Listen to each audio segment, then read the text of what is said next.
Good evening. Evening. I'm Donna Plante. I'm the Assistant Director of the Leach Library. I'm not being compensated to be here before you tonight. I am here on behalf of a majority of the Leach Library staff to share a statement with you. And if you'd like, I do have copies I can give to you afterward. Meghan Donavan, Head of Circulation Services, is also here with me. On October 6, 2025, today, the Leach Library staff made a majority vote of no confidence in the Leach Library Board of Trustees, specifically Chair Liz Thomas, Treasurer Jan McLaughlin, Trustee Christine Fitzgerald, and Trustee Maura Ryan.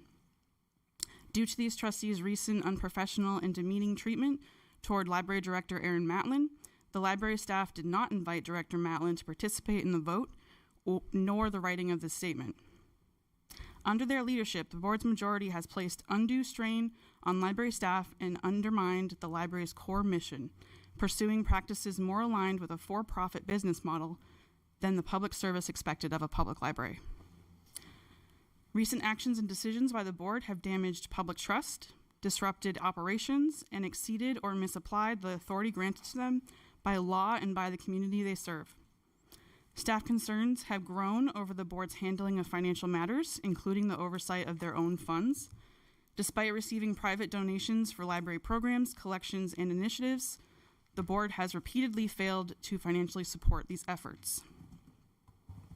The trustees above also continue to wrongly accuse Library Director Matlin of mismanaging the library's annually appropriated town budget, despite the library returning funds to the town every year under her oversight. Proposed policy and procedure changes further exacerbate staff concerns. These changes would severely impact staff morale and limit the directors and staff's ability to manage day-to-day operations effectively. Under the current leadership, the board has created a work environment demanding compliance rather than collaboration. The Leach Library and its patrons deserve a board that partners with its staff to promote and advocate for library services with transparency, respect, and accountability. The Leach Library staff respectfully requests the Board of Trustees take the following actions. Number 1, publicly acknowledge this letter and respond to these concerns in writing as a board. Reschedule the mediation meeting with the staff, town manager, and town council liaison within 45 days to have an open dialogue and address all staff concerns. Number 2, reconsider policy changes that limit the directors and staff's decision-making, particularly policies that impose micromanagement, create service delays, and waste taxpayer funds, such as the extensive tracking of used book donations. Number 3, recognize the importance of library outreach and allow management staff the necessary administrative time to represent the library in classrooms and at town meetings and community events. Number 4, commit to holding all regular, special, and committee meetings in public to the extent possible under New Hampshire RSA 91A to promote transparency and actively seek input from the staff and public.